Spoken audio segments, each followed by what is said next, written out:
అమ్మ ఇంకా చాలా ఆపై ప్లీజ్. తను వీలు చూసుకొని వస్తుంది, ఓకేనా? అయినా ఇప్పుడున్న సిచ్యువేషన్స్లో నేను పెళ్లి చేసుకోలేనమ్మా, అర్థం చేసుకో. ఏయ్ ఆపురా, ఇది నా చివరి కోరిక. నువ్వు ఈ రోజు అమ్మాయిని తీసుకొస్తున్నావు, మీ పెళ్లి నేను చూస్తున్నా. పెళ్లి పెళ్లి పెళ్లి ఇప్పుడు పెళ్లి చేసుకోకపోతే ఆయుష్ ఏమైనా తీరిపోతుందా? ఆదిత్య, ఇలా నేను అత్తమ్మతో మాట్లాడేది?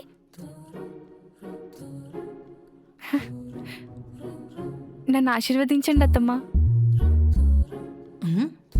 తర్వాత చూద్దురు గాని ఫస్ట్ ఆశీర్వదించండి. లేమ్మా పైకిలే. ఎవరమ్మా నువ్వు? హా? అదేంటి, నా గురించి ఆల్రెడీ అత్తమ్మకు చెప్పేశానన్నా. నా ఫోటో కూడా చూపించలేదా? అత్తమ్మ, నా పేరు సీత. నేను మీ అబ్బాయిని ఇష్టపడి వెంటపడి ప్రేమించిన అమ్మాయి పేరు మహాలక్ష్మి అని చెప్పావు. అమ్మా అది అంటే అత్తమ్మ, నా పూర్తి పేరు సీతా మహాలక్ష్మి. సీతామహాలక్ష్మి, సీత మహాలక్ష్మి. నటిస్తున్నారు. ఏరా అమ్మాయి రాదు, బిజీ అన్నావు, ఇప్పుడెలా వచ్చింది? నాకు మాత్రం తెలుసు. ఏంటేంటి? అంటే అంటే ఇది మీకోసం సర్ప్రైజ్ అత్తమ్మ. Surprise surprise. What sudden surprise.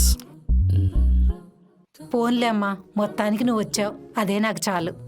ఇంతకీ ఆ బ్యాగ్ ఏంటమ్మా? ఎటైనా వెళ్తున్నావా? లేదత్తమ్మ, ఇక్కడ ఉండడానికి బట్టలు తెచ్చుకున్నాను. ఇక్కడ అంటే అమ్మా, పెళ్లి కాకుండా ఒకటి ఇంట్లో ఉంటే చూసే వాళ్ళకి బాగోదు కదమ్మా. అత్తమ్మ, నాకెవ్వరు లేరు. ఇక్కడే ఉంటే మీరున్నన్ని రోజులు మిమ్మల్ని చూసుకుంటూ మీకు సేవ చేసుకుంటూ మీలోనే అమ్మ నాన్న అక్క చెల్లి తమ్ముడు అందరినీ చూసుకుంటాను.